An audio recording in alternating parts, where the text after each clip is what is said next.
دا د بغلان ولایت د مرکزي بغلان ولسوالۍ د چمقلا صفونه دي.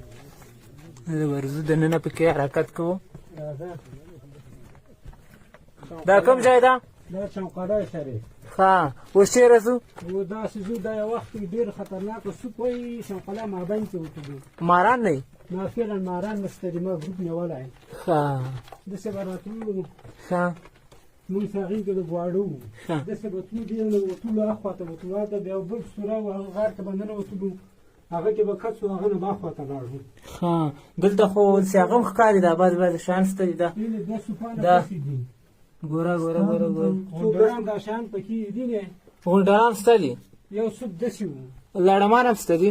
کومه خوا؟ غونډال وینې یو سوپ دې خوا ته داسې به دا سوپ چېرې تللی ده؟ کوټه ته کوټه ته ښه ښه ښه دا شیان راولېدلي دي، لارې باندې دی نه ده. اوهو او یا داسې لا دا خو ډېر جالبه ځای ده. دا به داسې ډېر لرې چې پورې موږ راتلو یو وخت. ښه دا څه لپاره جوړ شوي وو؟ دا دلته اوس بنده دا له موږ نه هغو نه مخکې حسابونه موږ هغې کې به وو یا نه وو. دا بعض ځینې وهل شوي هم دي دلته دلته. کنده وه، دېس کې به داسې ننوتلو، داسې بل غار سوپ و، دې نه به بیا داسې بره جګېدلو، پاس به وتلو. دا صف اوس دلته بند شوی دی دا نو. سوپ به دلته بند شوی ده. ښه راځئ بېرته به وځو، هغه بل صف کې به لاړ شو. وینې دا کوم یو شی پروت ده. او بلکل دا ډېر جالب ځای ده. دا ځای پخوا د کوشانیانو د مطبوعاتو مرکز و یا د حکومت د رسنیو مرکز و. پخوا وختونو کې ډېر وحشتناکه ځای ده. موږ لیکونه وایي چې ظاهرشاه وختونو کې به دلته خلک میلو ته دې شیانو ته راتلو، همدې صفونو ته هم راتله که نه؟ صفو کې به کته کېدل، اخوا به وتلو. فکر کوم د وخت مجاهدینو هم د صفونو نه استفاده کوله. په روسانو وخت کې موږ د جین مجاهدین ټول به دلته چاپې به راغلې، ټول به کوټه وه، کوټه یې بنده کړې وه، دلته کوټه وه. دغه خاورې چې لیدل کېږي دلته کوټه وه، اوس خاورې راتویې شوي دي. دې جنین یې داسې به لاړو، چېرې تلئ؟ داسې به جګېدلو، دی دلته لاره بنده دی نه ده، هغه دی ولې د فرش.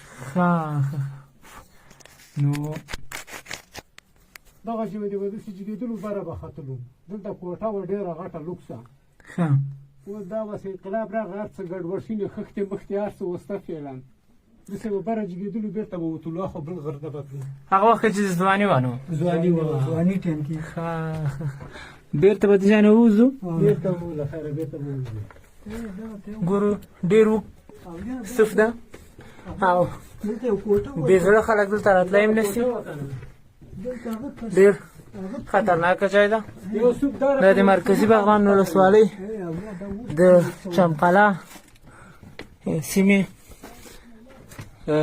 لرغونی او فرهنګي ځای ده او دا هم صف ده.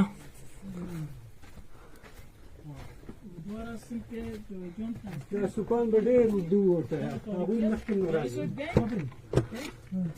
په خیر راسئ.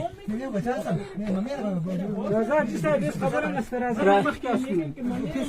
راځئ زه یم راځئ.